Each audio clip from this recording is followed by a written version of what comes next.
motherfuckers. All Be right. proud. Hell yeah. Yeah, I'm fucking straight. All right, people in the Granite 617. I got my Cohost Insight. I got some Savage as well tonight, some Northeast Beast. I fucking love it. We got the toughest people on the planet. It's cold, really cold, then it's hot, really hot. And all our fucking crazy ancestors come over here from Italy, Ireland, fucking Germany, Poland, all over the place. We're all immigrants. I tell this to people all the time. Right. These idiots that are racist, I go, you guys are so fucking stupid. Do you know how many pedophiles are white? Do you know how many shitbags are white? Do you know how many shitbags? There's shitbags in every color. There's great people in every color. There's no difference between skin. Exactly. It drives me fucking nuts, man. I want to reach through the fucking screen, Darth Vader. You know what I mean? Or Darth Maul, like I got on my back, Darth Maul. Hey, Granite, I gotta shout out my sweatshirt before we get going. This is Brandon Coutinho, the mechanic, everybody. So I got this off Fighters First. I'll post this up on Twitter. Oh, I like that. This kid's real responsive. He's a kickboxer. It's a really comfortable sweatshirt too, by the way, just so y'all know. I love kickboxing. Brandon Coutinho, the mechanic. You got that.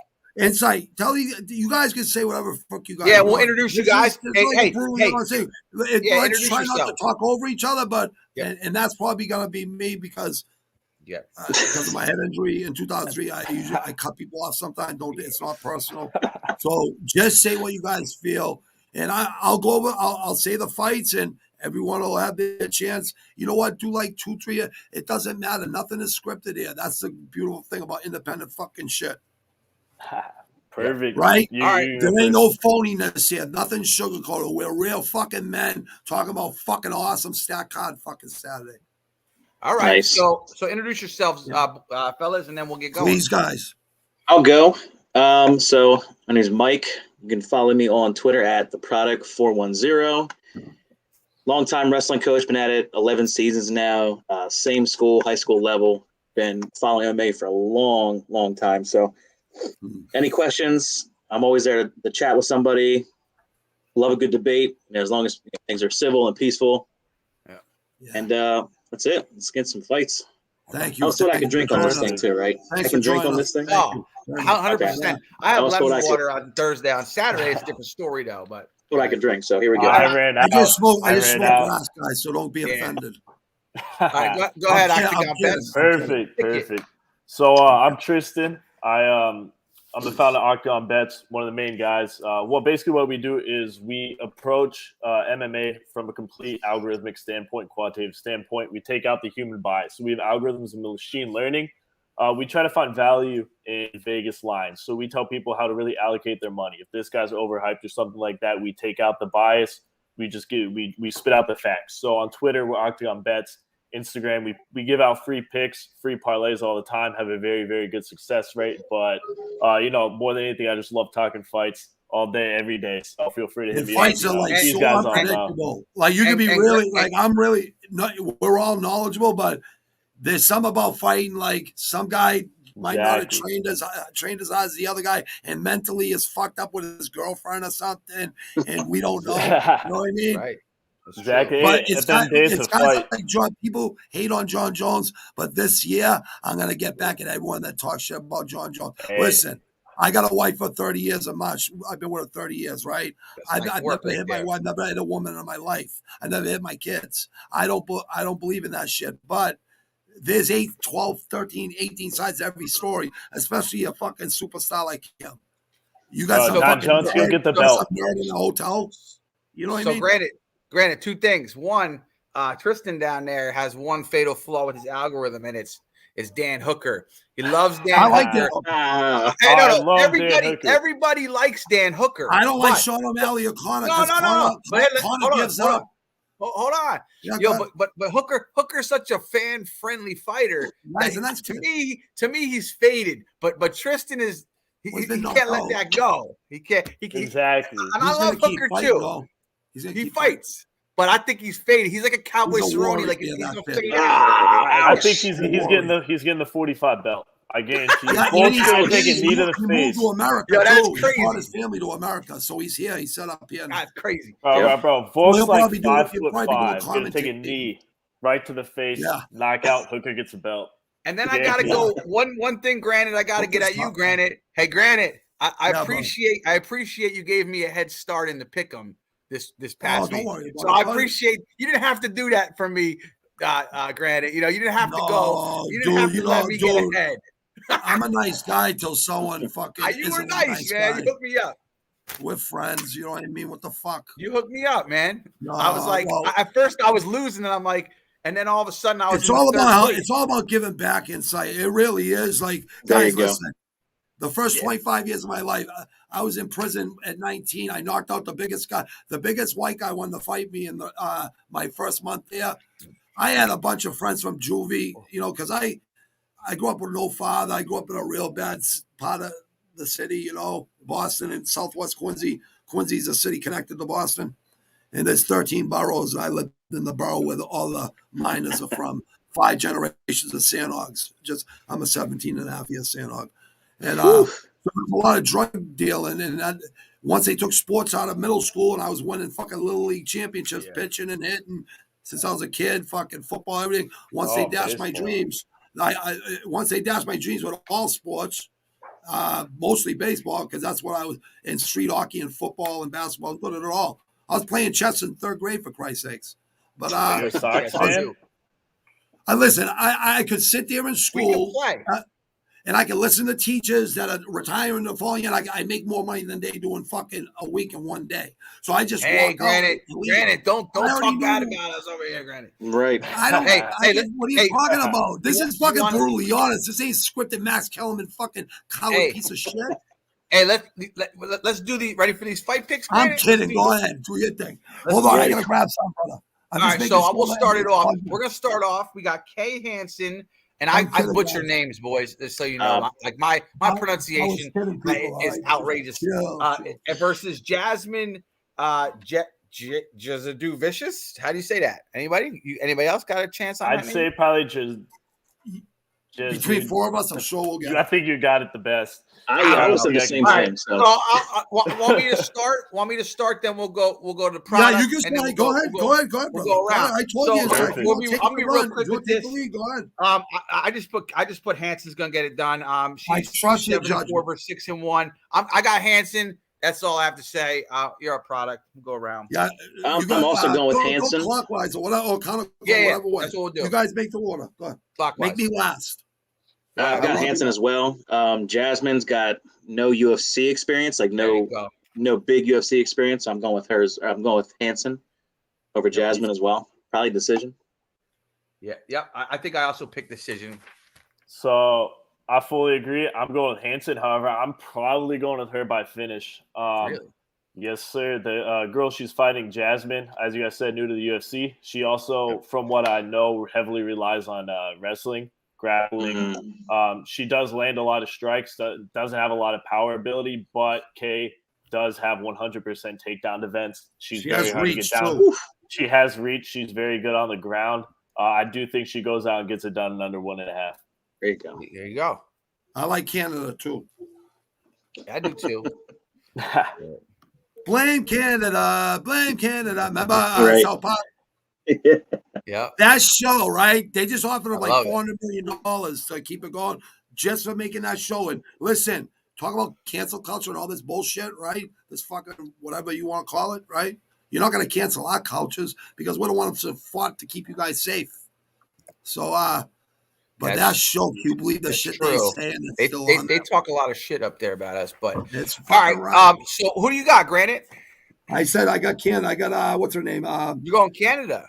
Hold on, what's her? That's Jasmine. Oh, you're taking Jasmine. Yeah, I got Jasmine. Jasmine do for. Jasmine has reach over K. I like the reach. I like the reach, but only if they can use it, because I'm an amateur fighter. Well, I should have been a pro, but Hansen's 10 years younger. Also, I know has that. more I'm looking at that too. All right, but 32 is her prime, so I'm going to stick with my pick. I stuck with my picks last week. So the next fight we got Matt Vola versus Gennaro Valdez. Now Valdez is 10-0. Vola's 8-3-1. Vola is the favorite -190. Gennaro is +160. I go for Vola. He's fought the higher competition. If I'm looking at this like a horse racing, he's fought the better guys. So that's what I'm going off of for Vola. So what do you got, product? I'm actually going to go with Valdez here. Yeah, in the background. That's all right. It's raw. So Valdez, all good. I actually liked him a lot in the Contender Series performance he had. He's real gritty and tough. He's also a Brandon Moreno training partner. Yep. Like they're really a close training partner. So he's probably been training really hard for this fight because Moreno's on the card as well, headlining it. For Vola is 2-2-1 in his last 5 fights. Yeah. That kind of bothers me. So he might be on his way out if he gets a loss. I don't know. But I'm going underdog here.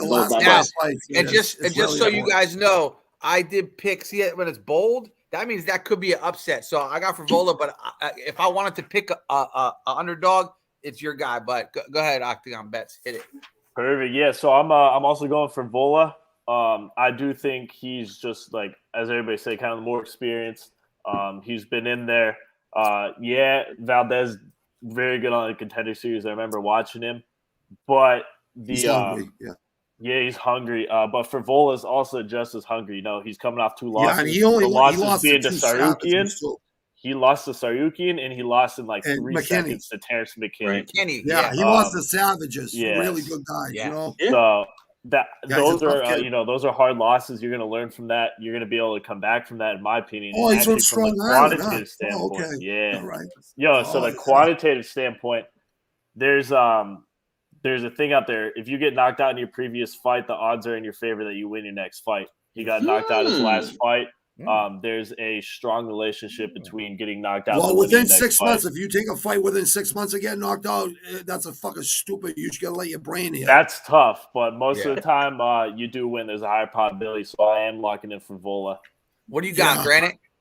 Well, you know what it is. This is what happens with because a lot of my friends were pros, and I made such good money legally, like I didn't have to fight. Like that's I won the fight, but people talk me out of it. Think probably the right fucking move, but after your head, he's right. He's right. He did lose to McKinney in 7 seconds. Wow. Whatever it was, fucking 53 seconds or 7 seconds. Whatever. It was less than that. It was the quickest. It was quicker than Masvidal and Askren, was it?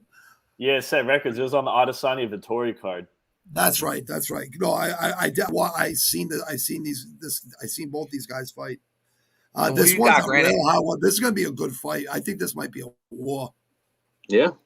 Yeah, I think it goes to decision. I don't know if the guy gets finished though. So who do you got, Granite? We need knockout mechanisms. We do. I need knockouts. I need at least or strength or submissions.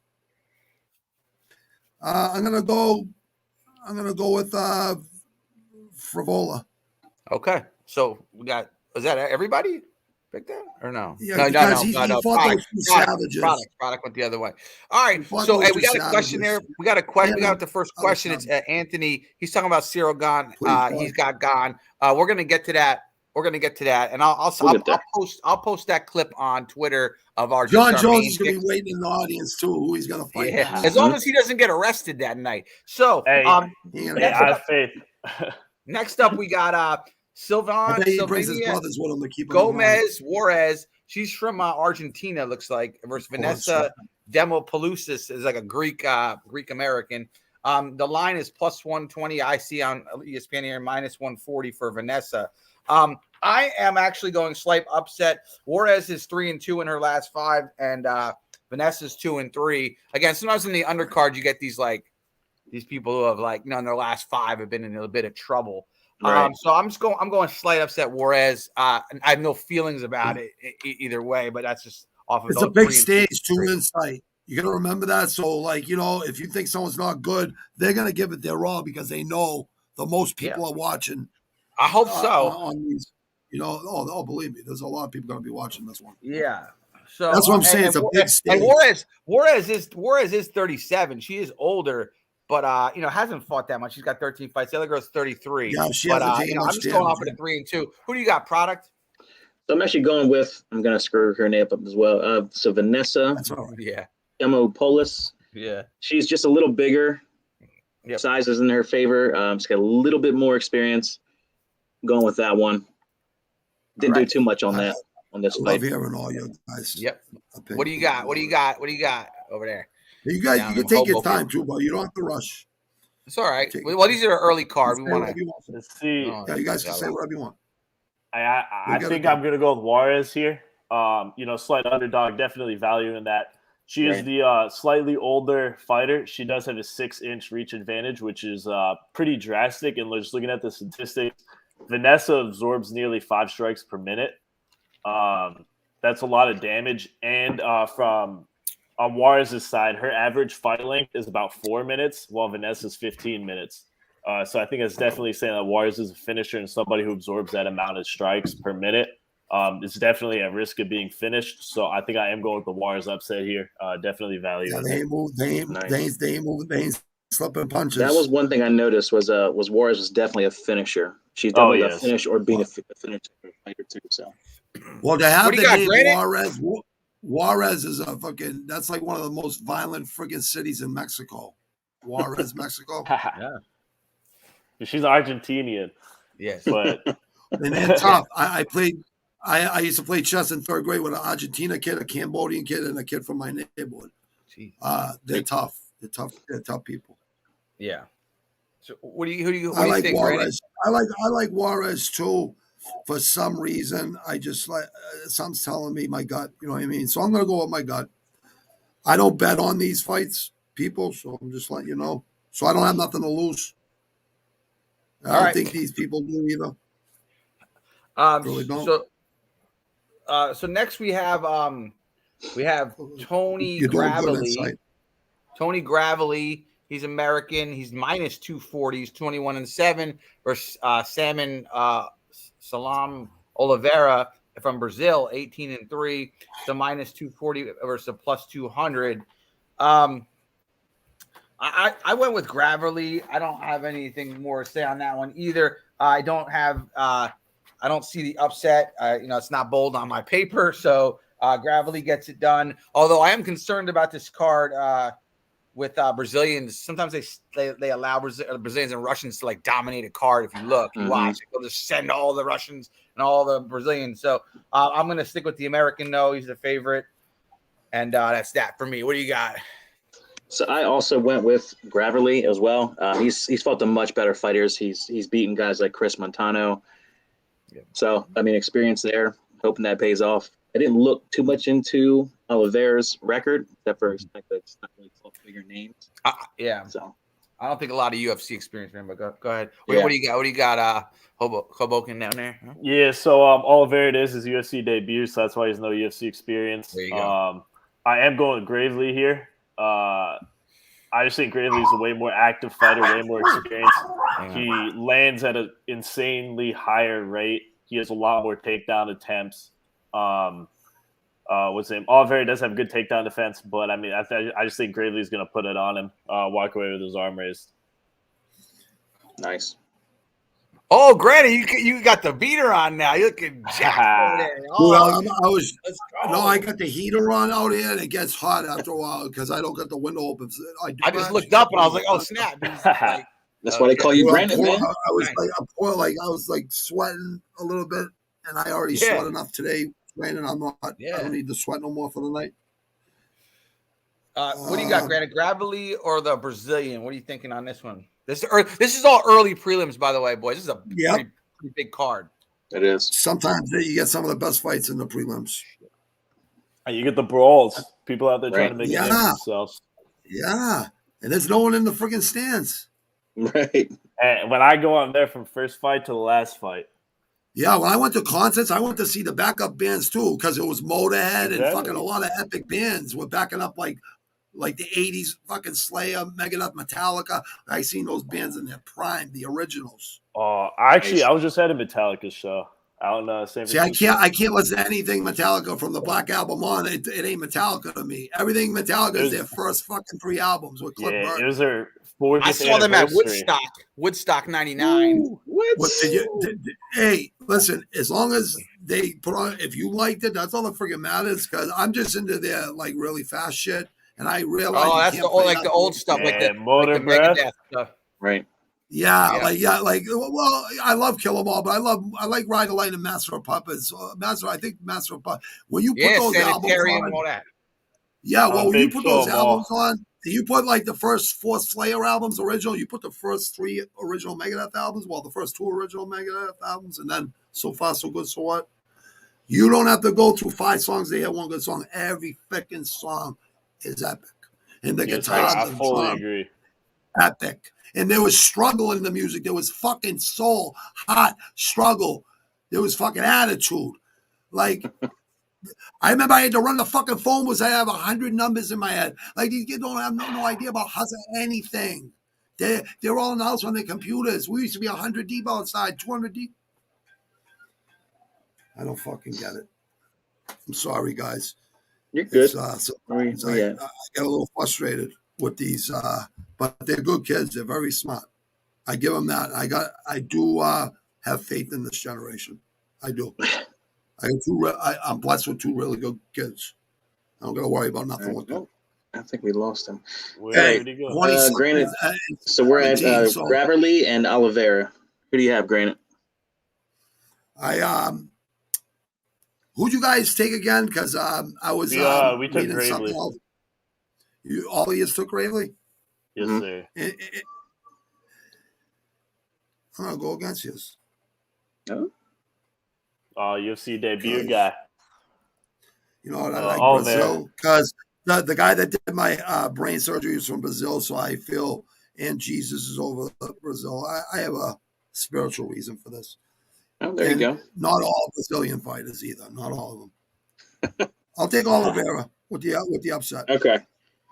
That's just my. I guess I will go next. The next one is Trevin Giles versus Michael Morales. Oh, we skipped. Oh no, that got moved to main card. Never mind. I'm back. Okay, he's back.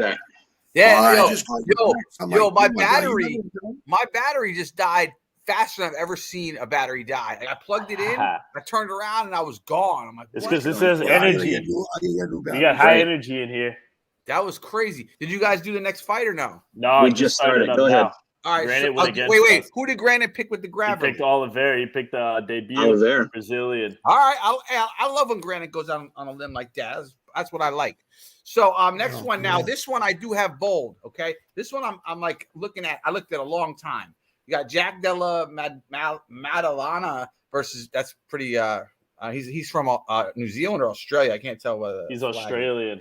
Versus Peter Rodriguez, who's 4-0 now. Granite loves this, by the way, boys. Jack lost his first 2 fights, and then he's won 10 in a row. So going by Leon Edwards, he deserves a title shot, right? I mean, 10 in a row, right? I think Leon does. Or Khabib too, apparently with Islam.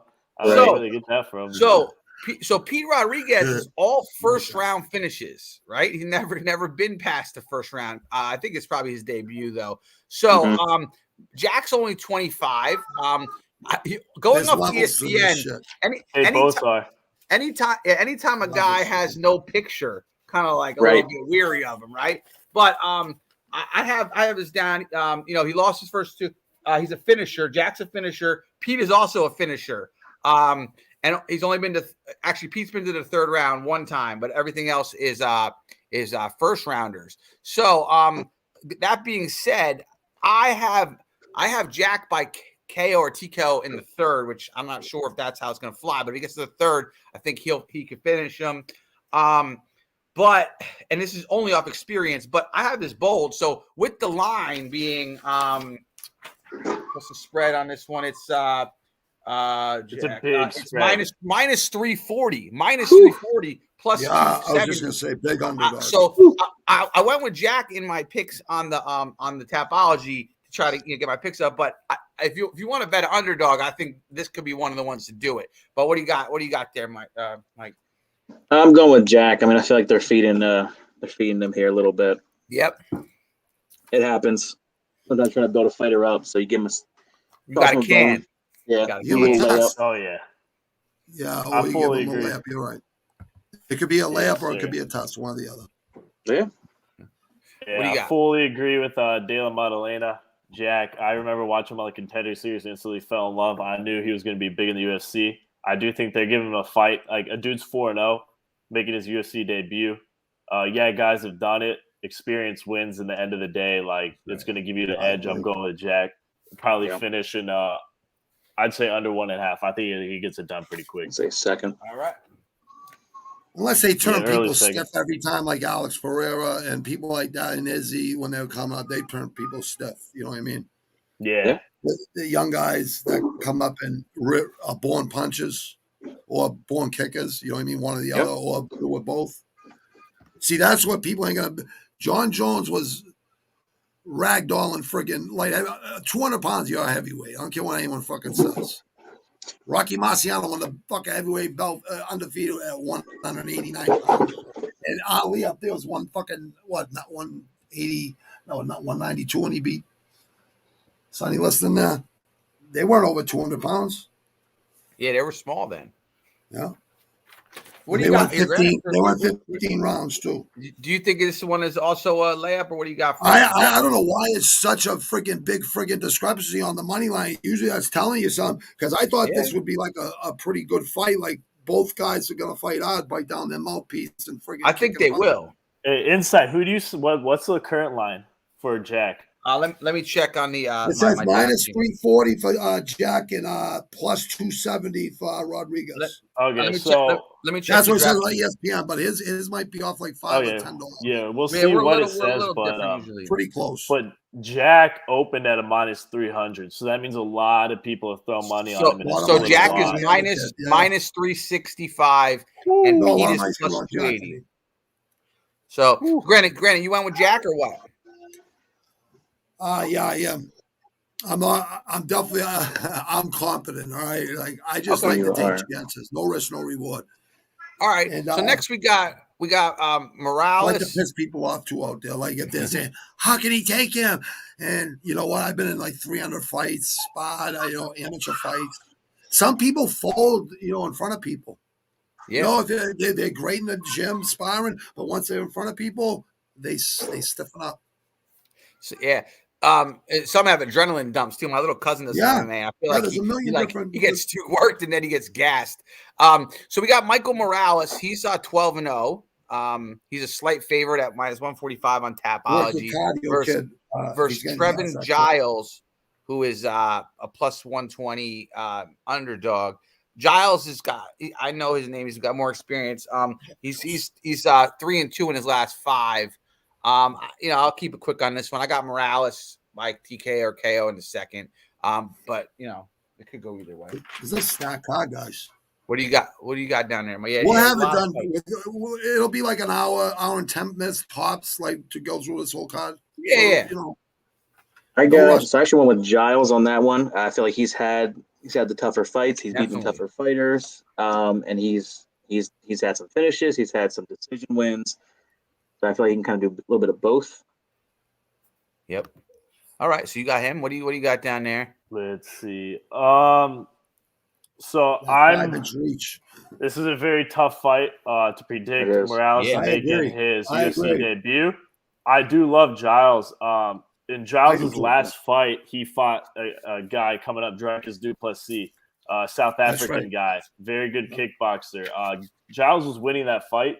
Ended up getting knocked out. Giles is a very good fighter. I know he opened as a plus 120 dog, and I believe now he's favored in the Vegas lines. Let me check my. I know he was a plus 120 open. So, I mean, that's super interesting to note. A lot of people believe in him. However, Morales is a guy who's extraordinarily dangerous. It's pretty even now. Minus plus 105 and minus 125. Is that what you got insight? I got plus 105 for Giles and minus 125 for Morales. No, we have on DraftKings in New Jersey, it's minus 115 Morales, minus 105 Giles. So they're trying to win on both ends right now. No, this is ESPN Plus. This ain't for gambling, I don't think. Yeah. No, just for the people. Yeah. Why show you can?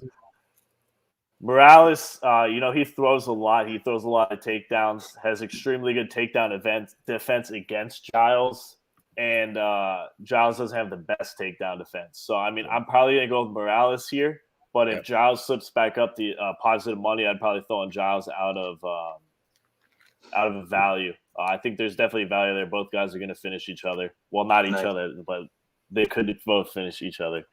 Right. Oh, easily. So I'm probably going Morales. Okay. What do you got, Granite?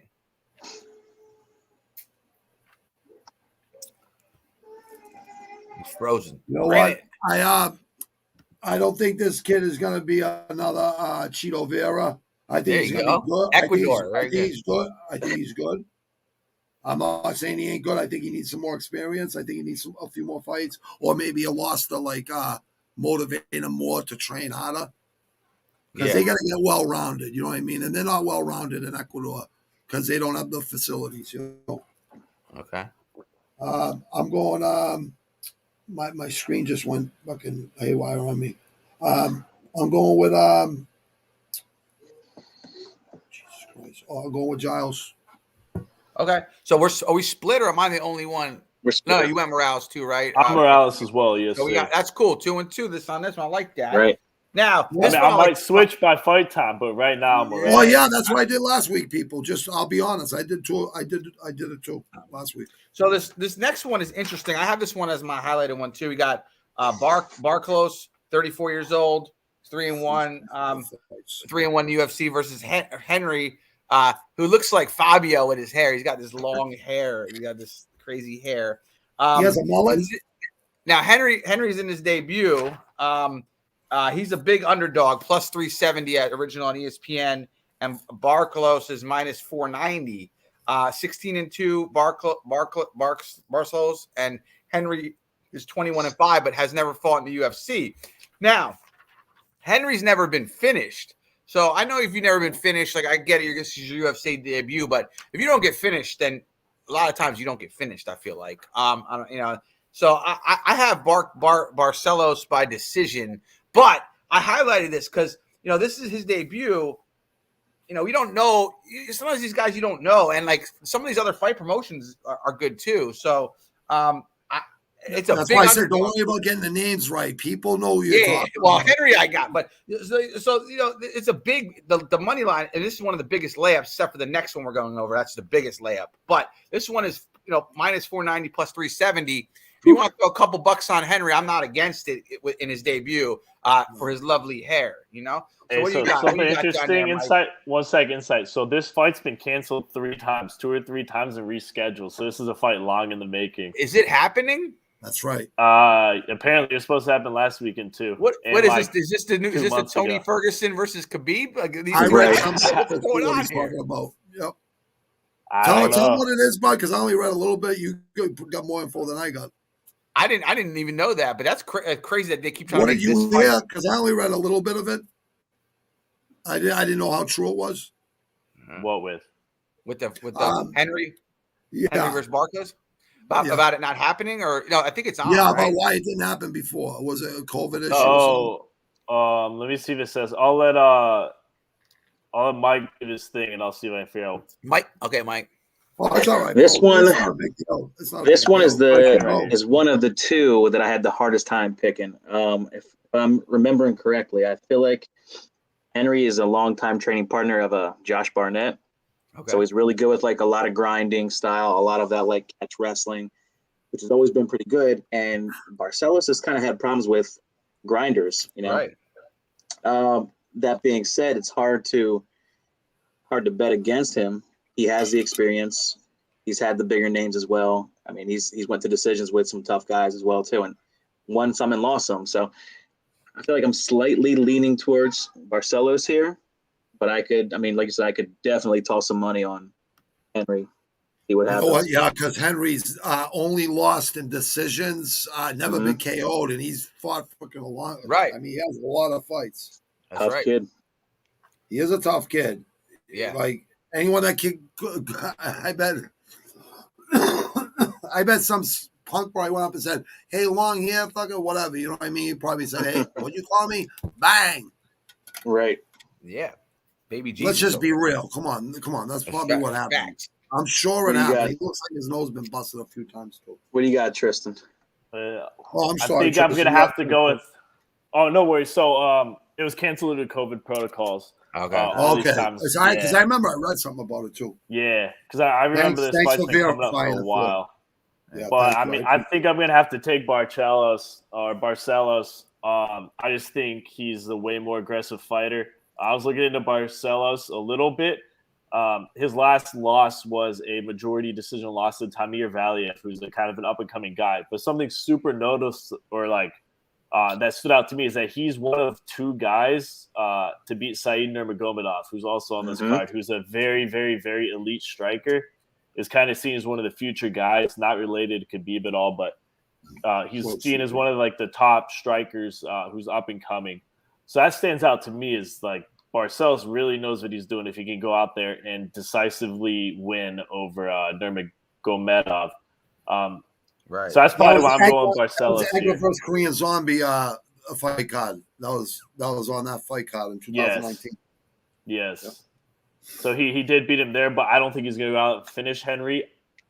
Henry wins a lot by submission, and Barcelos does have 92% takedown defense, which is super high. Yeah, he's really good at jiu-jitsu. So I think I'm taking Barcelos by very dominant decision, unless he knocks him out, but probably a very dominant decision. Listen, someone's going to make a lot of money, and someone's going to lose a lot of money. Yeah. With these freaking lines. Yeah, that's a big one. This should be really like a 50-50. So what do you got, Granite? What do you got on that one? I really have. I love listening to your guys' opinions because I can read between the lines. Yep. And yeah, I'm going. This kid's first freaking UFC fight. He's going to be shook, I bet you. Yeah. And I don't know where this kid's from. I don't even know where this kid's from in America. I can't get no lowdown on him. I was looking. I don't know where he's from.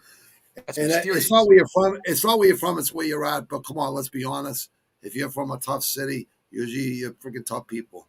So who's from? Right, Henry. I don't know where Henry's from. Henry's from LA. Okay. So yeah, tough city. But Barcelos is from Rio de Janeiro. Yeah, and that's that's a barrio. That's a barrio. So I'm going with the Brazil. I'm going with the. I'm going with the special. The Gracie friggin'. He's probably inspired by the Gracie. Yes. You know?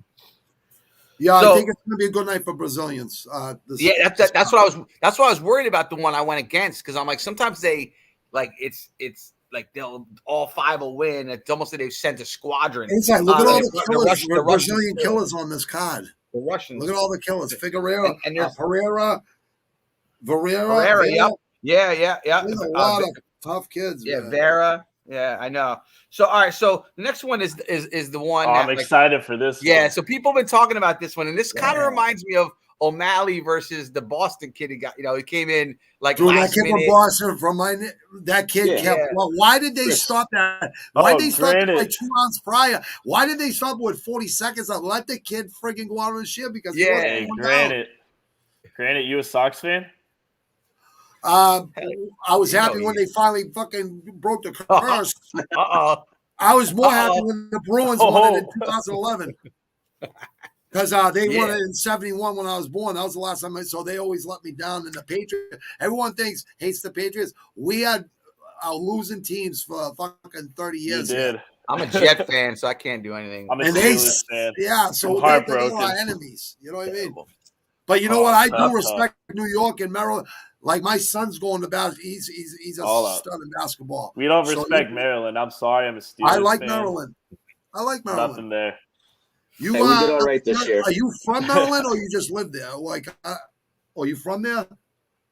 Me, I'm from here. I live here. I'm here right now. I like Maryland. Why don't you like Maryland? Is it because of DC? Is the reason you don't like it? No, I'll bring him up. What, me? No, I don't like him because of the Ravens. Yeah. Oh, okay. I get it.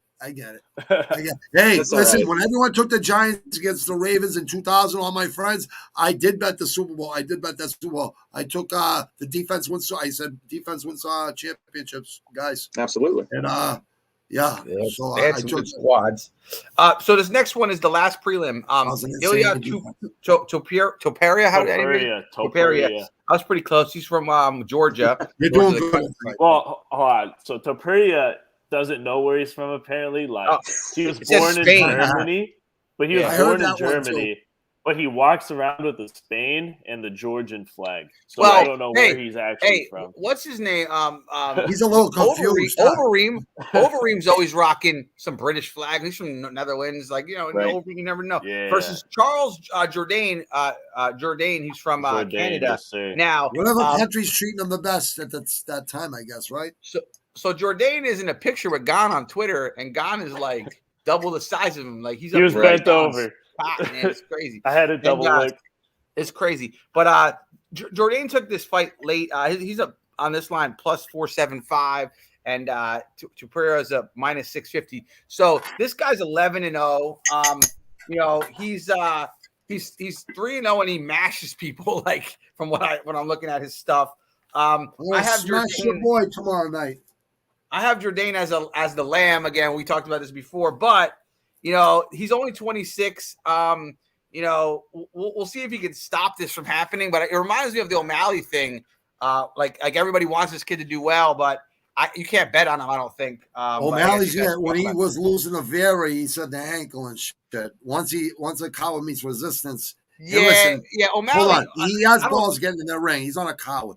I'm saying he's getting hand-picked fights. Well, O'Malley is one of the only fighters that I've questioned their manhood, because I think all people that get in a ring or you get in a wrestling match. Listen, there's a lot of Irish in Boston, right? In this area and Italian, But check this out, guys, right? Yeah. He brings over 5,000 people from Ireland and talks all that shit where it's gonna be, and then he taps. What kind of fucking message is that showing? Give up? Yeah, I can't go to sleep. Again, 30 seconds. I've watched MMA a long time, and I've never questioned. So you don't speak for us Irish here in Boston. I don't know about O'Malley. No, because this will be one of the biggest fucking. You'll see this. A year from now, you'll see it huge. Yeah. Prada, who do you have in this one? This layup. What do you got? So this one was tough for me. I feel like if this fight was like a full camp fight, right. If Jourdain had a full camp underneath him, it would have been a little closer, because he's a pretty durable guy as well. Yeah. But after seeing what Tupuria did to Ryan Hall, I gotta go with him. I remember that. Yeah. He's able to stuff all the takedowns, kind of out grapple him and strike smartly. So it's tough to pick Jourdain in this one. What do you got, Bets? So this fight, I was really looking forward to Movsar Evliov versus Tupuria. I think Tupuria got off lucky. Tupuria was going to lose that fight. I love Charles Jourdain. He just beat the shit out of Andre Ewell. Yep. He's a very tough guy. His last fight, he went out there to prove something, got that brand new contract, said he'll never let Dana down, never not show up for a fight. So he's coming in this fight hungry. Tupuria is a scary motherfucker, I'll tell you that. They fight on the fucking ice a lot too. Yeah, he's very, very good. So Tupuria, he's a guy. He should probably win. I don't think he's a minus 600 or whatever. I don't get these lines. This is whacked out lines.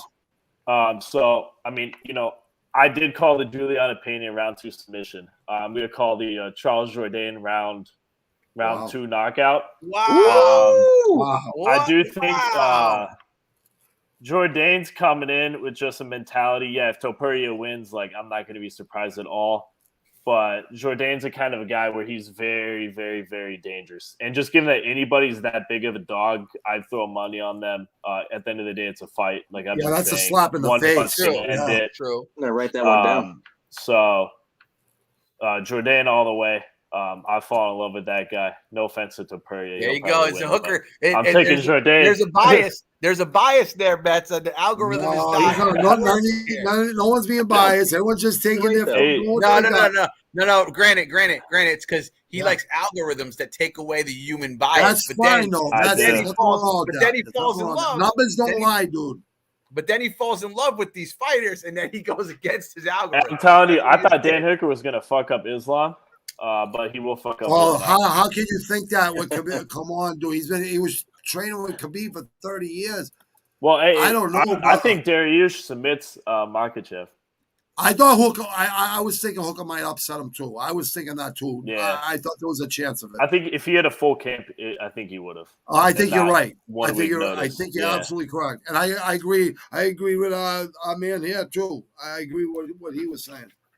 I mean, it's a hard this fight as well. I feel like if it was an 8-week fight camp, it'd be a much closer lines because 600. Both of you were right about that. So what do you got, Granite? What do you got? I agree with them. This could go either way, but I'm going to take the Canadian in this one, Jourdain. I like his mindset. I like his mindset. And I had that same mindset of never losing. Wow. Like, you know what I mean? Jourdain's a bad dude. He is, man. Yeah, you know what? Listen, I played street hockey. We won championships in street hockey in adult leagues on Sunday mornings because that's what we did growing up too. But you know, when you play hockey, you fight. Like ice hockey, you throw the gloves down, you fight. You know what I mean? And that's to keep your balance on ice skates. I don't know. You ever see Cam Neely and Jay Miller and fucking Lyndon Byers fight in the 80s? No. Tough. Well, yeah. Never mind. You guys should go check those fights out. Go look those ones up. That's what hockey was hockey, guys. Let's get to the main card here, Granite. We're getting to Granite. We're getting to the main show here. Now, this one is kind of funny to me because you got Rodolfo Vieira and Wellington Turman. Now, Wellington Turman is from Brazil, but that doesn't sound like a Brazilian name, and he does not look like a Brazilian. So, like, I don't know if there's something wrong there, but I read about this guy being from somewhere else, and he had to get better position, so he went to Brazil. I'm not sure if that's true. So it's 17-5 Wellington and 8-1 Rodolfo. Rodolfo's a -220 favorite, and Thurman is at +180. That's what it has on ESPN too. Yeah, Vera's 4-1 in the UFC. Thurman is only 25, but he's 2-5 in his last, or 2-5, or no 2-3 in his last 5. I don't know what I put there.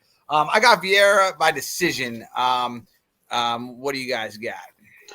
So what stuck out to me on this one is Thurman's got a decent amount of first round losses. Yes. If you watch any Vieira fights, that's what he goes for. He goes for first round. He wants to get in and get out real quick, like he's double parked. I mean, that's what he does. Like he wants to get in and get out. He's a big muscle head guy. So yeah. Yes, is that a lot? Oh, Turman? You're talking about Turman, right? Turman. No, yeah. Turman and Vieira. Vieira gasses out real quick. So I think he's going to try to get a first-round finish and get out of there. I'm going to go with Vieira on that one, but I like to throw out this whenever I can. I made a lot of money. I made a lot of money on Vieira losing submission. It was like plus 3,300. Wow. So it can definitely happen. Wellington is called the Prodigy. I did like that after BJ Penn, but right. Just so you know. I mean, he's on a lot of distances, so. Yeah, he's beat guys like Sam Alvey in the decision as well. Yeah, I saw he beat Sam Alvey, but I didn't really care about that. It's not. They call him BJ Penn, huh? Yeah, it's not a big stat, but I feel like Sam goes to a lot of like weird split decisions and weird draws. He does, and he actually like beat him decisively. I mean, that's something decent. But yeah, I feel like this is going to be Vieira's fight lose here. What do you got over there? What do you got over there, Betts? So you two both took Turman, right? Yeah. No, I have Vieira. I got Vieira. Oh, okay. I got Vieira too. I do think he does get it done first round knockout. Yeah. Both these dudes are ridiculous on the ground. Very good grappling. Neither guy's ever been taken down, and both of them are shooting. Vieira has almost over twice as many takedown average per 15 minutes as does Turman. But like neither guy's very easy to take down. If anything, Vieira's going to take down Turman and probably choke out Turman. But Vieira also throws a lot more, and Turman kind of has a poor striking defense. So I'm probably going Vieira first round knockout. First round, yeah. Yeah, I mean, even if he does get past the first round, in his last fight, he fought Jared Stoltzfus, who's like a German up-and-coming guy. I think German, maybe pull somewhere around there. Who has heavy hands, and Vieira did submit him in the third round. Yeah, submit him in the third round. Yeah, right. He did get that last round kind of second win. So maybe he does it again in this fight, but I'd like to see him out of there in one round, first round finish. I like Vieira too, guys. I like Vieira too. Yep. We all four got the same thing. I like both of them. That's Actually, rare. it's hard sometimes. I like most of the time, 90% of the time, I like both fighters. Almost every time. Yeah, I do too, to be honest. It's hard to like, you know what I mean? Yeah, and that actually is a good segue to this next one, granted, because we got Syed Nurmagomedov, Khabib's cousin, brother. What is his? They're not related at all. It's just like in Russia, they have like 3 last names that you get to pick from. It's like all Smith, right. Oh yeah. All right, so he's not related, and then you have Cody Stamen, who he's been Mike probably likes that name. Yes, Cody's good. He's a Spartan. Yeah. So Syed is a 70-inch reach. Stamen's coming off 2 losses. Stamen is a plus 160, and Syed's a minus 190. So it's a close line finally. Every time I look at this freaking main card, I change my mind every time.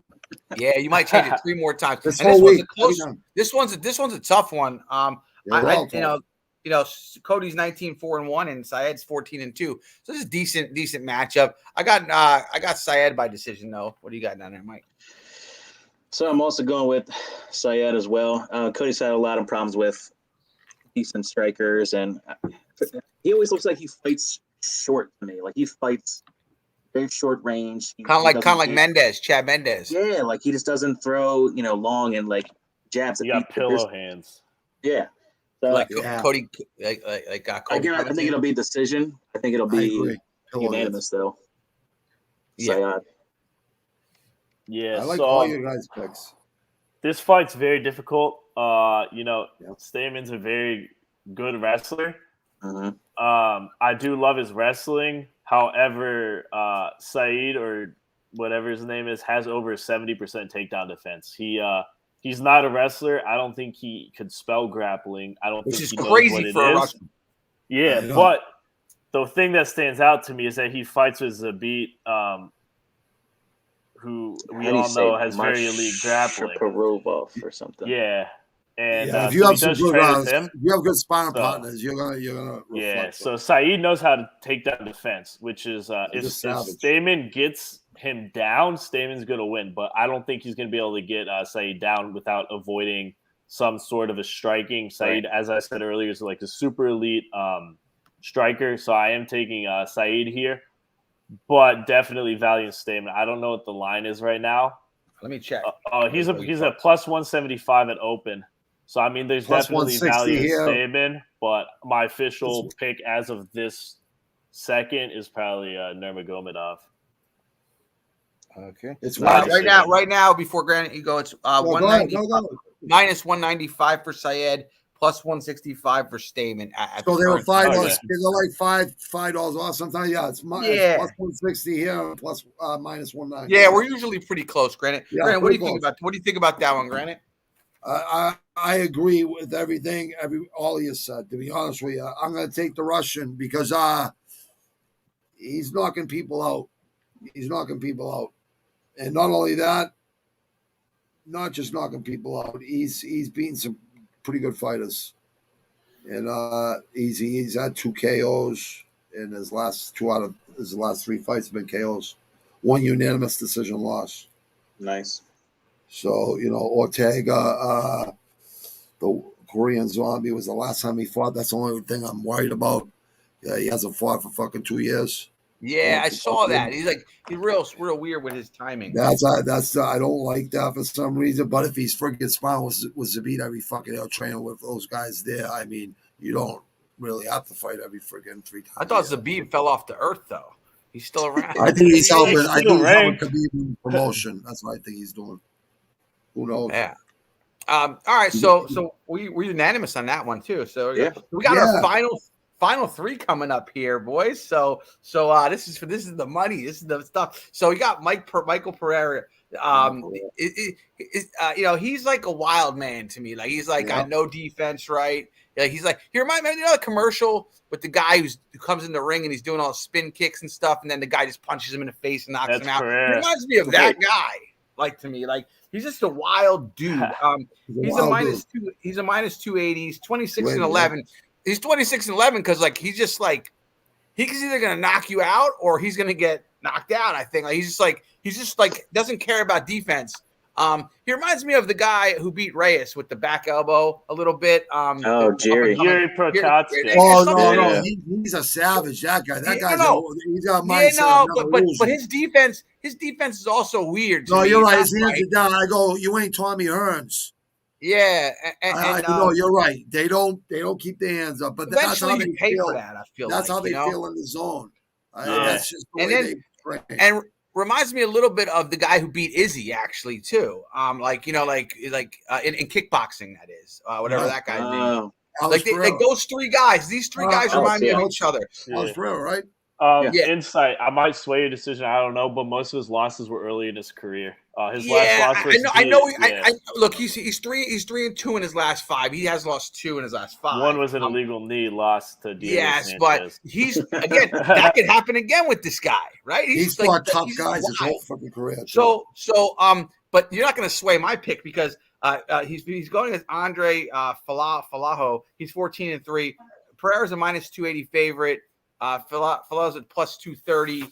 I have Pereira by TKO in round 1. So that's what I have. I think his wildness continues to prosper. But when he fights somebody who has some ability to throw something straight and his hands are down, he will go to sleep again. And we can go back to this clip when that happens. So he's not that young either. What's his Diego age? Sanchez. He is young. He's only 28. Holy shit! He lost to Diego Sanchez in a disqualification in fucking 2020 February. We were watching that, so I don't remember that. Pereira was dominating him, if I remember. Yeah, Anderson versus easily. Jan. The Polish power. Blahovic. Yeah, Blahovic. It was during that card, February 15th of 2020. Yeah, I mean, this guy's been on a hot streak. He beat Chaos Williams. But I feel like you can't trust him because he's a little wild. He beat Nico Price too, that was a hell of a fight. He did a backflip. It was a hell of a fight. His fights are always fun. Like he might jump off the cage and do something. Yeah. He's just a fun fighter, but his defense is suspect. So what do you got, Mike? Yeah, his defense is suspect. I agree. So I'm definitely going with Pereira there and that one as well. I mean, he actually looked a little smarter in his last 2 fights. That's good. I was expecting some wild finishes. Actually put some money on some finishes, and I feel like he had a smarter IQ in situations like that. Then you got to look at Andre, his opponent, really beaten nobody. He's got like one big name to his record, and that's UFC debut. It's a UFC debut, and he fought a declining what's his name, Vic. James Vick. Yeah. And that was like James Vick's last fight. He already lost 3 or 4 in a row by vicious KOs. So I'm not really holding much of that. Right. He fought a lot of Bellator, this guy too, and in PFL. Yeah, he fought UAE Warriors. Yeah, that was his last. That was his last promotion. Then he got signed to the UFC. Well, he didn't even get signed to the UFC. Pereira was supposed to fight somebody, and I think he took the fight short notice 2 weeks ago to be on last weekend's card. It got pushed back to this weekend. So he didn't even have a full camp for this. But see, I tell if you guys want to go and at least run 3 days a week, in between fights, you're gonna get the fucking claw. Yeah, Andre's probably in shape. Looking at his last opponents, I think he's on a 4-fight win streak, all by pretty early knockouts. Yep. So as we've been talking about, Pereira, if Pereira leaves his chin open, he could get finished. I just think the odds of that are about 0. But never say never. It is a fight, but I am taking Pereira. I would not put money on Andre. But no. Yeah. What do you got, Granite? I'm gonna go with Pereira too, just because of the who he's beaten the past 3 fights. Even though they're unanimous decisions, you got to obviously be. I watched the fights too. Obviously, I've watched every fight. I like Pereira too, people. Absolutely. Yep. You think it's you guys are making some really valid points. I appreciate you guys, all your guys' insight on this. You think he's going to knock him out, Grant, or what do you think he's going to get? I think Pereira actually takes chances. You know what I mean? He doesn't freaking sit there and make it boring. You know what I mean? So he's a guy that's going to go get it, or he's going to get got. That's right. So we got co-main event here. This is a really fun fight. Once we get, hopefully I know Granite smokes and we do some drinking on saddles. Hopefully we're all in a decent mind frame. I wish I was drinking. To watch. I wish I could pass it right to you. Hopefully we're in a decent mindset when this fight happens. So you got Moreno, the champion, who dethroned Figueroa, it's a minus 180 for Moreno right now. He's 19-5-2, and Devinson Figueroa's 22-1. One of those losses, obviously, to Moreno, right? And this is the third time they have a draw too, or no, right? Did they have a draw? They did draw. The first fight was a draw. Yeah, so he's got all the marks on Devinson's record are from Moreno almost. And Figueroa's I think a plus 160 now. I'm actually, They said Figueroa looks shredded. Yeah. So my thing with it is this: he was such a bully. And I've seen bully fighters that when he was bullying Benavidez like a child. Right. The catch is that Moreno, once you kind of unseat a bully and know that you can beat a bully, the bully is actually concerned, right? Because if Figueroa's style was bullying people, he's a huge guy. He'd miss weight sometimes. He's a huge guy at that weight. And Moreno could barely make it. Moreno's just a tough dog. He's just a dog, and his record shows that he's just he's a guy you don't want to fight because he's just keep coming. That first to draw, man, he took a beating in that fight, and he just he has a dog inside. I was worried for his safety, but it was almost hey, Figueroa, I'm not going away. And then he got the rematch and he handled his business. I'm going back to the bully though, which is maybe not the best move, but I have Figueroa by TKO KO in a second, which stopping him, which is bold by me. A lot of people with inside knowledge of picking Figueroa. But if it goes past 2, I think Moreno grinds him down and then finishes him again because he just might quit. It might be it for the bully. But I have Figueroa by Moreno's KO. One of those guys that gets better in between fights. He gets better and better. All these other guys, they take a break. But Figueroa wants his belt back, so this might be the fucking fight of the night. It could be, and Moreno's 28. Well, it's definitely going to be a bloody. It's going to be a Figueroa's 34, so that could come into effect too. I'd like to hear what you guys have to say down below, and I can't wait to hear Granite's thoughts. I can't wait to hear Granite's thoughts on this one. What do you guys got? I can't wait to hear theirs. because they're braver than I am right now. I can't wait to hear your pick on this one. All right, this one was the hardest one to pick for me, and I'm still kind of on the fence about it because the big thing is going to be the weight. How does he look on the scale? Does he look drawn out? Does he look sucked out? How does he make it? Right. Does he make the weight? That's going to be the biggest thing. Then him training with Cejudo day in, day out it's something else too, I do think Moreno is one of those guys that he evolves so much after each. He's lost a good bit. He's lost a lot of fights. He's just one of those tough kids that keep coming back better. A lot of things going to play here. I'm slightly leaning towards Moreno, so I guess I'll go with that right now. But it's not a bad pick. You want to see the scale. You want to see the scale. I have to see the scale, especially if Figgy's going to be a underdog. It's tough, but right now I'm going to say Moreno. Yeah, Moreno's actually favored minus 175, and Figueroa's minus 180. Minus 180 on mine. All right, so it's close. Yeah. But he's still favored, which is impressive. Wow, Vegas is fucking way off with that. The scale is going to be the big tell to me, I think. Yeah. I like doing this at the stand downs and shit. Yeah. I'm right there with you, Mike. No, actually, no, I'm not right there with you. But in terms of I want to see the scale and how they look at weigh-ins, I'm right there with you. But Figgy's been out there. He's been training with Henry Cejudo. Everybody knows who Cejudo is. And he's been training with our boy John Jones. We all love John Jones. And what's his name? Bashara's sparring with those guys too and training with those guys. So, Figgy's been putting in the work. If you want to get better at ground game, there's nobody else to go to besides Cejudo and John Jones. Oh, yeah. So those two, elite. Also, a little tip. I don't know if you guys noticed, but Cejudo actually trained a lot with Moreno. He did in previous years, so he's kind of already saying hey, I know how to beat Moreno. And Moreno apparently abandoned Cejudo or did some like dickhead thing to Cejudo. I don't know what happened between that, but they like hate each other now. Cejudo's annoying. Cejudo probably lit up a joint, did some mushrooms. He was probably Moreno's like DMT'd out. Started saying crazy shit to him, chasing him around. Yeah, Cejudo's like a little hey, like. You want to meet my friend Mike Tyson? Yeah, my friend Mike. Exactly.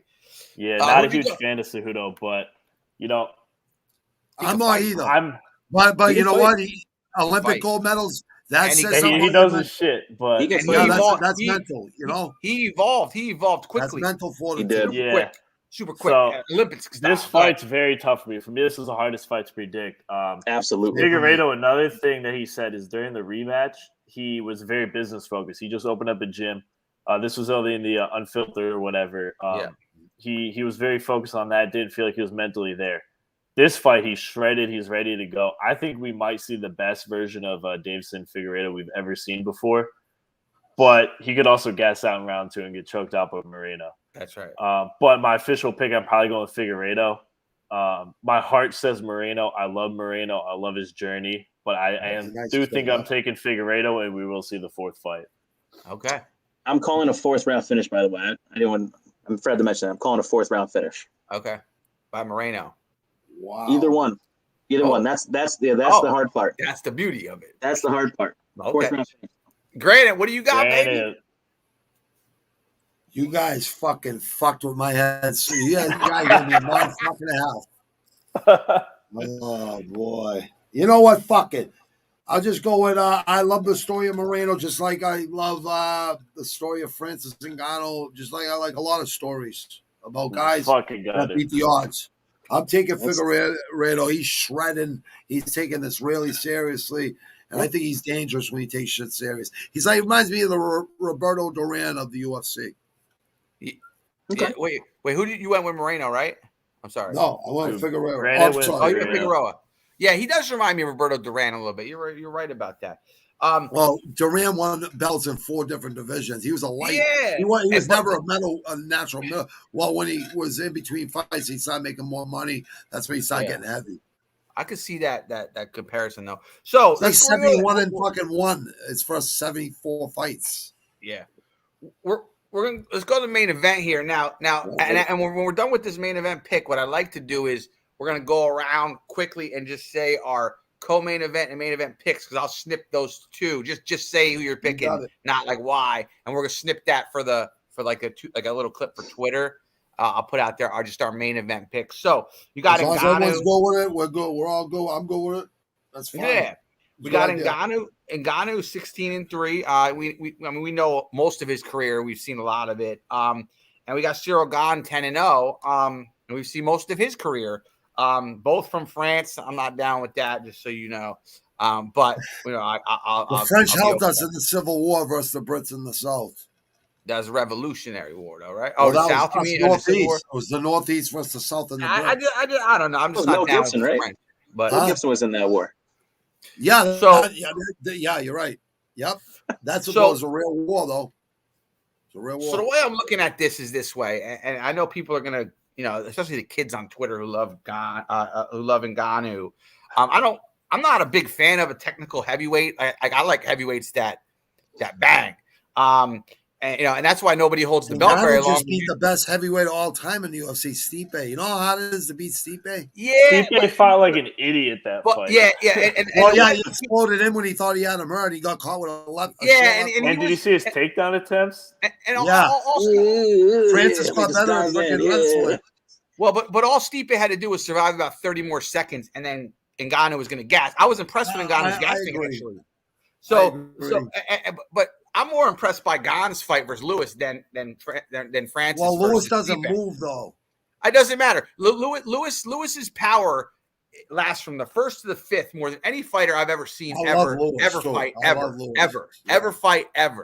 Like, so Lewis is so dangerous, and he made it look very easy. I love Lewis. I was very disappointed that he couldn't catch him. I love the fifth ward. Lewis needs one shot. Lewis needs one shot. Francis actually needs a couple wide shots to put you out. One shot is Lewis all he needs. So Gane is technical. He didn't let Lewis do it to do it to him. So I don't think he lets Francis do it to him. Because I think Lewis is craftier. Do I like that he's more technical than Lewis and Gane? No, because it's kind of boring to me. I mean, I like to watch like technique at the smaller weights. I think I want to see. I agree. I want to see somebody's head taken off, like Francis took off. Yeah, I'm the same way. Reem's head and took off Rosenchuk's head. I that like that. And Lewis took off, and Lewis took off Curtis Blades. I love when he took Curtis Blades' head off. So I got Gane. Let me see how I have him. I think he'll wait. He'll outmove Francis. He'll TKO him in the third round. And Dana White will be really happy because Francis will be. That's what I have. If you can't catch Lewis, if Lewis can't catch you, I don't think Gane can catch you, and I think Gane will gas out before Lewis even. So you mean Gane? That's what I have. I have Gane. I have Gane KO TKO third round. What do you got, Mike? Similar stuff. I feel like we're gonna see a lot of same Gane that fought Volkov, a lot of that like kickboxing, point striking, just to kind of wear him down. I mean, Ngannou's not really been to a lot of decisions, and the ones he has been, he hasn't looked great in them. So deep water. You're gonna see a lot of you're gonna see a lot of like 4-punch combos and kicks them at the end, and kind of just moving around. You might even see like a late round takedown. I lost you there, Mike. That's all right. Hold on. I think you went out. You said like late rounds TKO, I think. Yeah, you might see like a late round TKO, like a takedown attempt. He's good. Is he back on now? Yeah, he's back on. Okay, I just want to make sure. Gone. You going with that? What round did you have it? I'm gonna say late in the third, but definitely like a third round takedown attempt, like a TKO, or maybe like a submission attempt there.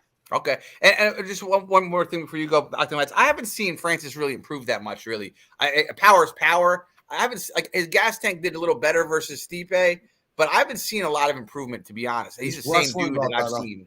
This is my thought. His wrestling got a little bit better because he trains with Usman. All right, man. Go ahead. Yep. So let's see, right? So this is complete bias. I personally am not a huge fan of Francis Ngannou. He has a cool story and whatnot, but like, cool story. I hate that he always plays victim. Like he's completely, I think, overlooking Gane. He's going, I just want the money now. I don't care about this. Like whatever. Legacy, right? He's not a legacy fighter. Like he's not a legacy fighter. He's chasing a paycheck, and I get where he comes from. Like, that's probably what he wants to do. I can't disrespect that, but no. Like, you're not. I'm not disrespecting that at all. Yeah, I just don't think he's really in. I thought that way. I think he thinks that way too a little bit, but we're not. Both of us, we don't know for sure, but we exactly. We might be it might work for him. It might be just what works for him in his way of thinking, but I just think he's kind of overlooking this fight. I haven't liked him since day one. I don't think he's a true martial artist either. I think he's a boxer with no gas tank.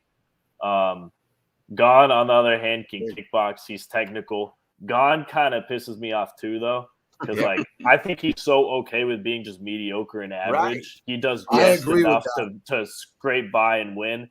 Like, I hate watching him fight. It that's makes the me flag mad. He has. So like against Volkov, like I had Volkov winning.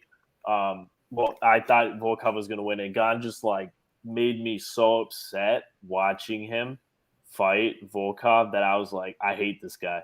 Me so too. Honestly, I'm kind of like I don't either like way, Like either way, like I love watching Gane. Not exciting to me either. Because Gane made something happen, but like. If either guy lost, Lewis said he got a lot of pressure on him. That's right. But Lewis said he had a lot of pressure on him. I'm taking Gane. So I'll announce here, I'm taking Gane. However, the algorithm is taking Ngannou because Ngannou is like a statistical, like wet dream. Wow, dude, he's like like everything that Ngannou does. Really? Yes. I thought you were going against that for sure. I think he is though. I'm taking Gane personally. He's taking I'm not going Gane with the algorithm. I'm telling all the people who see this, the algorithm that Octagon Bets uses is taking Francis Ngannou because Ngannou's a statistical wet dream, right? Everything that Ngannou does. With the knockout too. I think he's going to KO. But I'm taking Cyril Gane 4th round TKO. I like that. So Octagon Bets has Cyril Gane 4th round TKO. Well, not Octagon. Tristan has Gane 4th round TKO. I like that. I have 3rd round. I think Gane's a safe pick, people. I really do. I think you guys are onto something there. But I have to go against the grain. I'm going with Ngannou. Because I believe this is what I believe. I believe Jones and Ngannou is the biggest mega fight you can make. I want Ngannou to win just for Jones and Ngannou. That is so the John's point. And you know what? Who's going to be able to deal with Jones's body kicks and head kicks and fucking elbows? And he can take a punch. And he looks big. Jones Ron Jones is going to beat everybody. Trust me. John Jones beats everybody. I agree. I've been predicting this for about 3 years. Hey, Granite, I want your final. He's Granite, the best mixed martial arts of this era, in my opinion. You know, other than Anderson Silva. Me and my boy who watched the fights, we were like, yeah, we have this talk, and this is a weird talk. We say, if an alien invasion came, we had to send our best fighter, our best human fighter. We could juice him up. We could give him EPO. Who are we sending to save our race? If it's a one-on-one fight, we're sending John Jones. Because he has ring IQ. He's smart. If our families depend on it, we're sending John Jones to fight. Who you sending? Pat Riley. You know who Pat Riley is? You know what he said? You guys know who Pat Riley is? You know what Pat Riley said? He was the Lakers head coach in the 80s, right? You know who Pat Riley is, right? He said, if I had to get someone to shoot a basket to win a game, he'd take Jordan. If he had to have someone shoot a basket to save his life, it would be Larry Bird. Larry Bird. Same idea, right? What were you going to say, Octagon, about this? Inside. So I was going to say, point. I'm sorry. We might send John Jones up there, but is there cocaine in space? It's fine. Right. Send it. We're allowed to send it. We're allowed to send it. Then I'm taking John Jones. We can EPO him up, whatever we want. I'm telling you. If there's steroids involved, I might. Ubery might be up there. Ubery? I don't think so. You can't send Ubery. You got to send John Jones. So Granite, back to you. Granite, what round do you have, Francis? Just so I think it's gonna be early, and I think he's got to be early. I don't. Got to be. He's in Vegas, so he's not just he's training every day. Yeah, and he got better with his wrestling.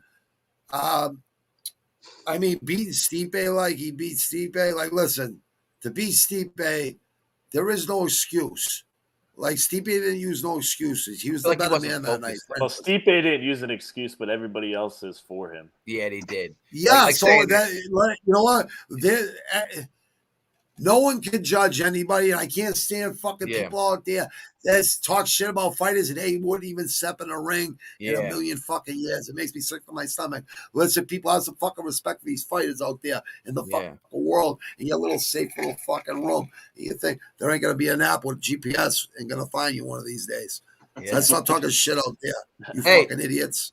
Let's go around. Let's go around now for not you people here. I'm talking about people out there. You hear me on audio? Yo, let's go around. Let's go around for our. We're gonna go around just to say. You guys are all here. We're gonna clip this. So I'm gonna say we're gonna go around co-main event. I'm going Figgy. Go ahead, product. I'm gonna go with Moreno. I go with the Motherland team. Bets. I'm going Figueiredo. Granted. I'm going Figueiredo too. I'm not going against my picks this week like I did last week. Boom, boom. And then in the main event for everybody, I'm gonna clip. I love Mexico and I love Brazil. The main event, the two big boys from France. Not that excited, on my end, seeing this happen. Again, we want maybe Ngannou to win to fight John Jones. That's what we're looking at. But I'm going Gane, KO, TKO in the third. He's not getting caught by Ngannou. What do you got, product? I'm also going with Gane in the late third round, TKO or even a submission attempt. There you go, Octagon. I'm going, for personal reasons, Cyril Gane, 4th round TKO. And my man Granite up top, baby. What do you got? I agree. Francis is a well-rounded mixed martial artist. I agree with that. Absolutely, 120%. I believe when he touches someone, they go stiff. Yes. And I think if he's not fucking gun shy, if he goes in there and take his head off, I think Gane's going to go to sleep. All right. That's just awesome. my opinion. Boom. I like it. All right. So I'm going to clip that. Well, I can see him getting tired too, like you guys said. I can see that happening. Yeah. I mean, I can see Ngannou winning too. I would not put it past him. I can see. I can see. That's why I say Gon's a really smart pick. It's not a bad pick at all. But if Francis does what you say, Granite, meaning just goes out and lands and is not gun shy, doesn't get caught with a counter, then yeah, Francis could win. That's what the algorithm is probably thinking as well. Because if he lands and he can catch him, it's over. But can he do it is the question. We're gonna find out Saturday. So anything else? This guy Gon is the one to get away from those punches. He could do it, you know. Like he is the guy. I don't think Steve looked a little slower that last fight than Gon looks. Right, and Stipe gets caught though. Stipe gets hit. Gon does not. Stipe doesn't take the damage. Yeah. So any closing lines, product for the people out there? Yeah, you guys say something. Listen, I want to say something. Thank you guys for coming. You guys, if you guys want to come every Thursday, you guys are. Hey, I'll be here every time I'm invited. I love this. Okay. It's awesome because I want people that get along. That's all. I want everyone that's watching out there and listening to hear like 4 people. And we're going to have more people on too, really good people that get along with everyone too. We're going to be one big happy family, passionate fighters and fight fans and fighters. You know, whatever. It's all good. My closing remarks are, hey, we can enjoy the fights. I love when they're back. I hate it when they were gone. And they're back, and this is a pay-per-view, so I want all you guys in this room to enjoy it, and everybody out there to enjoy it. So, product, anything to say on the way out? Thanks for having me, man. I appreciate it. It's always fun talking fight stats with real fight fans and fight people. So I can't ask for more. Yeah. Have me back. I'll be on. All right, Bets. Definitely. Come on back, brother. Thank you for coming, man. Thank you, brother. Hey, so you're definitely gonna come back too. That's awesome, bro. Yeah, I had a good time with you guys. Insight. I told you I trust your judgment. You did good, brother. Yeah, what do you got? Octagon got a closing remark. And then you thanks. Yeah, well, say whatever you guys want. We don't have to shut down. I want everybody watching just know I didn't go with the model every pick. The model does prove me wrong. You guys got to follow the Twitter and Instagram. I'll be releasing stuff on that. This is all my personal. Obviously, the model influenced it. I just don't want people going out there thinking, oh, this model's whack because it's me picking. Dan Hooker, baby. Hey, Dan Hooker's the best. I actually got the Nate Diaz shirt on. Oh, nice. Yeah, yeah. I like the Nate Diaz. Someone was showing Yeah, Nate Diaz and Nick Diaz. I love the Diaz brothers, and they got hot, and they're triathletes. So people that go against them, I go, listen, they hit you with volume, and they never give up, and they're constantly talking shit while you're fucking beating them. When you're hitting them as hard as you can, they're talking shit, and they can keep taking it and keep giving it. Granted, what do you got to say to the fight fans? Granted, tell us. I'm fucking jacked for some fucking controlled violence. No one goes to prison. No one has to pay $50,000 for a fucking lawyer because some guy started a fight and they got their ass kicked and then they press charges. So I'm glad that's not happening. That's right. I like it. All right. Hey, we'll see you next week. Granted, I'll hit you up and we'll talk. Thank you, guys. I'll see you guys next week and same place, same time. All right. See you guys. Thanks, guys. Appreciate it. Peace. No problem. Thank you very much. Yep. Thank you very much. Oh, shit, Zach. Anthony Matushi, nice. All right. Nitty, what's up, dude? Look at Nitty. We got some locals. Oh, I love it. Yeah, so we just went through the whole fucking card, guys. With a guy from Maryland, a good man from Maryland, a good man from North Jersey, and a good man, my friend from in the middle of Jersey. And me from fucking Boston and Quincy area, 617. Yeah, UFC 270 is a stacked fucking card, guys. I'm so glad fights are back. You get a month without fights. You have to watch all the old fights again, which ain't bad. I do that anyways. But that's actually what I do to get myself to go train sometimes. I'm looking at my running sneakers, my training sneakers for an hour sometimes 2 hours. But I'll put in a Marvin Hagler fight or a fucking Ali fight or, Jack Dempsey way back in the days or Joe Louis. And I'll just watch those guys give their souls, and I'll say, hey, and then you think about the Bible, right? And Jesus getting friggin' tortured, So I said, what the fuck is training going to do? It's going to make me better. Like, when I'm done with training, I'll be so happy I worked out. When you don't feel like working out is the days you have the best training. You know what I mean? I don't know if you guys can relate to that out there. Everybody's different, but we're all pretty much the same in a lot of ways too. But everyone has their own quirks. You know, we all do. You know what I mean? Not in a bad way. Oh, I'm sorry, people. Nitty, man, I try to call you, but I know you're working, though, buddy. You know, I work real early, brother. So, oh, shit. I don't know what this guy is saying, but it doesn't look like it's anything good. What about Cyril Gahn? I got Gahn. Those guys fucking sparred together for, I don't know, 3 weeks or something. And I heard Ngannou dropped him. And Francis said it. I don't know. He has no reason to lie. But I used to spar with Sig. We never had that problem. But Paulie Gavel up there and Sig, we're all friends, right? But those two would bloody each other's faces. And Sean Gannon, he was, I got a bloody nose. I gave him a bloody nose. God bless his soul too. God bless Paulie Gavel. God bless Sig. I was really close with Sig, and I was in the same classes as Sean. I never knew Sean was a fighter. When he was in school, he was such a nice and quiet kid. I would have never known when I seen him in the ring. And I was going to spar with him. I haven't seen him since school, like, you know, for years, 10, 15 years. That kid was a tough kid. Won the Golden Gloves, Sig Golden Gloves, Sig Junior Olympic champ, 11-2 as a pro, or 11-3. He lost to the same kid 2 times. Kid was tough. He had the reach on Sig. But Sig was a really tough kid. Like, he would take punches. And you want to look him up. Stephen the Fighting Tunnel Rat Sigliano. Sigliano.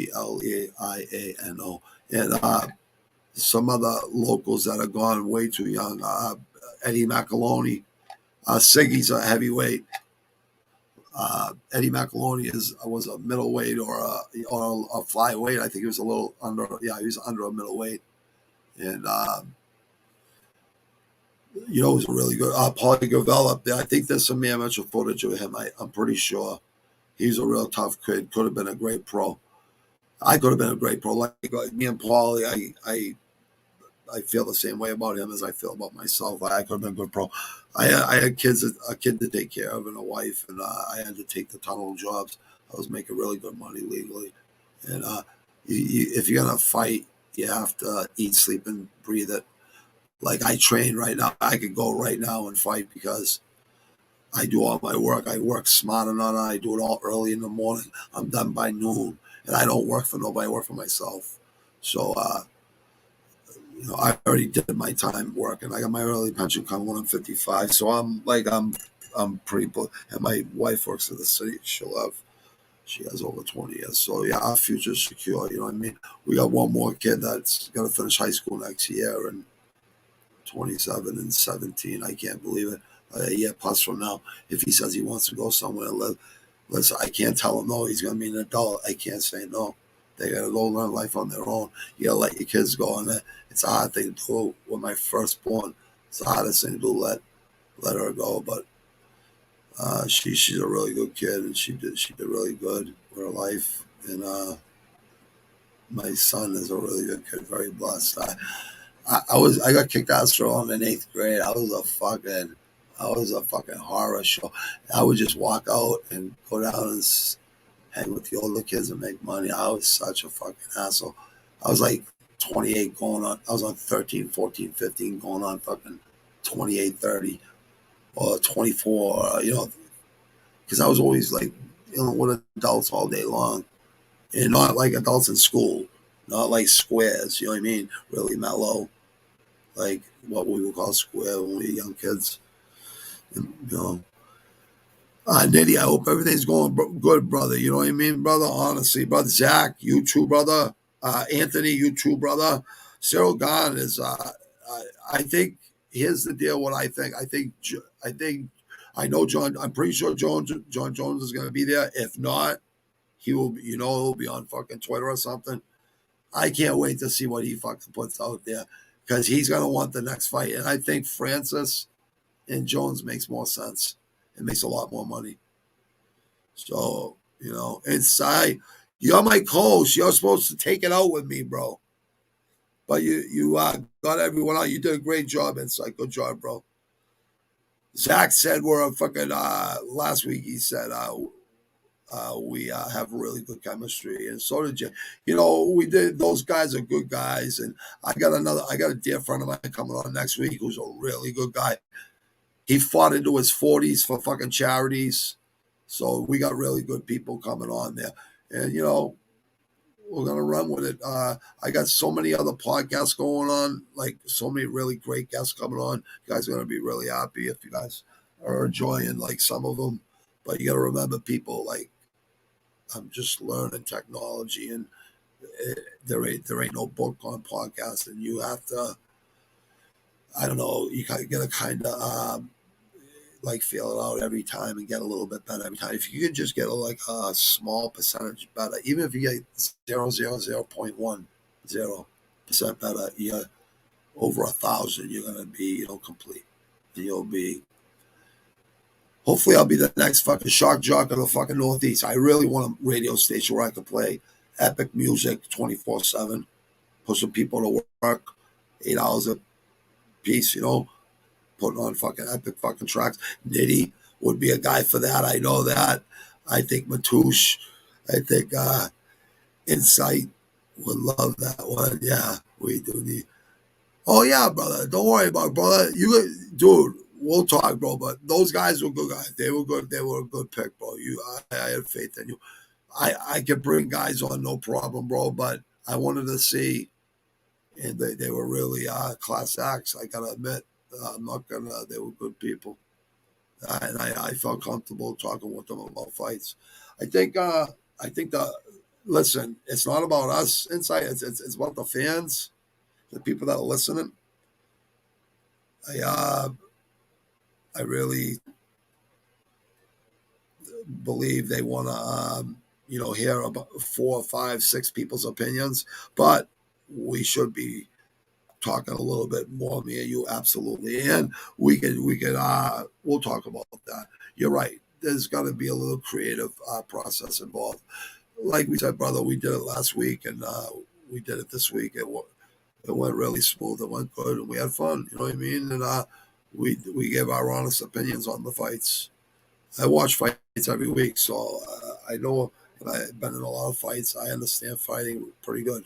So, you can go with me or you don't have to go with me. I'm not betting, so I'm not betting scared. I'm not picking scared. You know what I mean? I'm just being realistic. You know what I mean? And Insight is definitely not a biased guy. I think Insight bets with his heart. And he has a brain, and he's a pretty smart guy. I think he bets with his heart more, though. And I do, too, sometimes, too. So I'm guilty of that, too. I'm biased sometimes, too.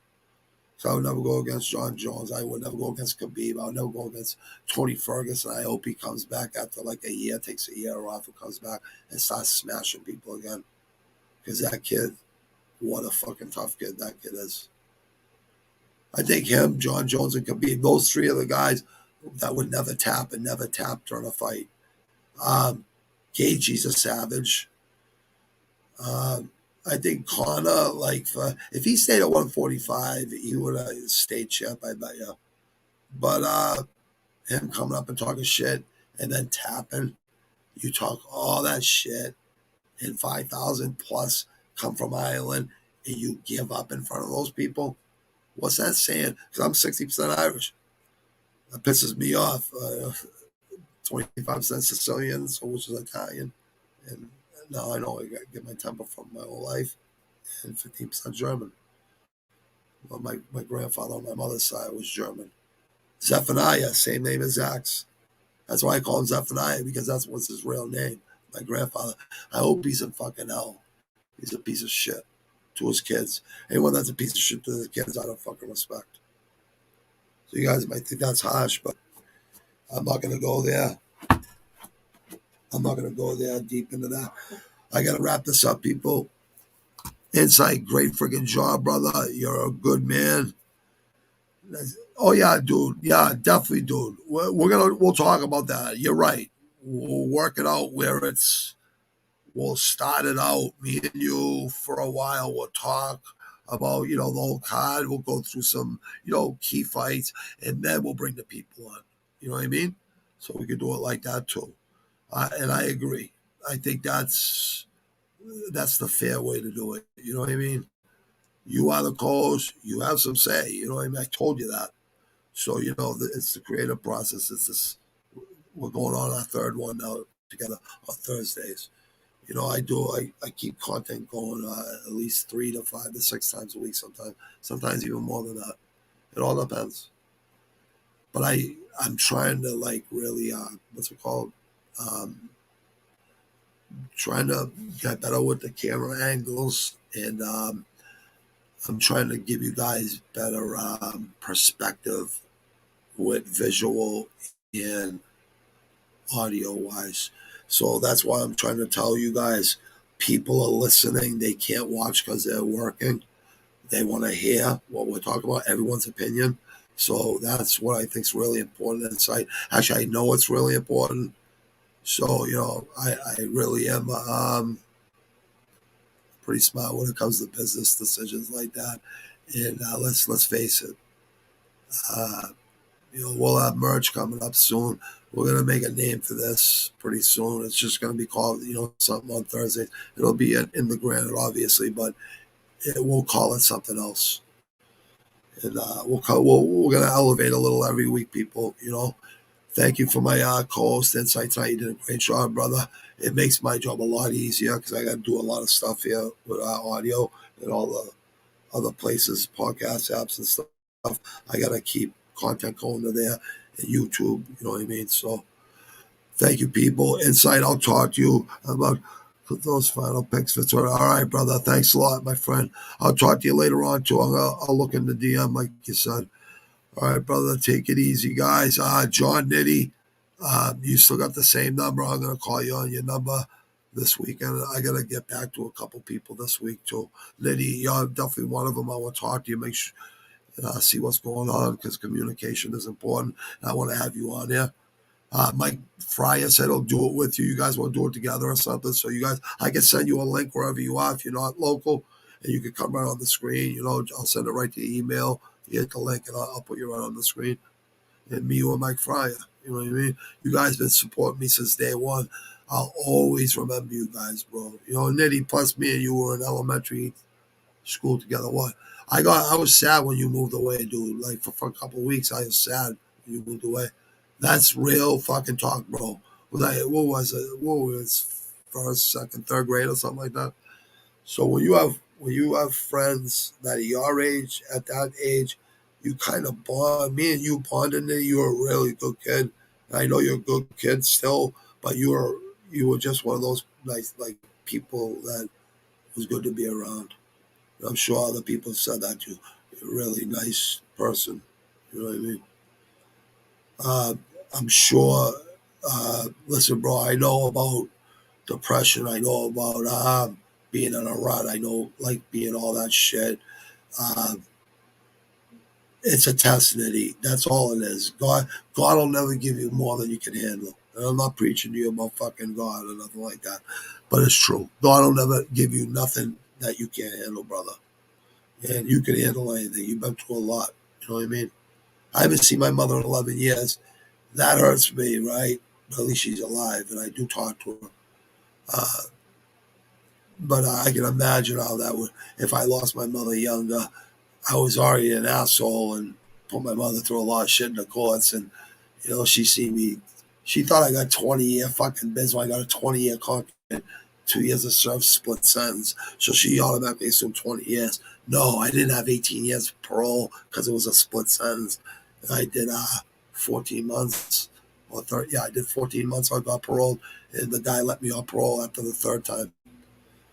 And strangely enough, he let me off parole my first visit in 2004 for the union thing for the 3 months for that.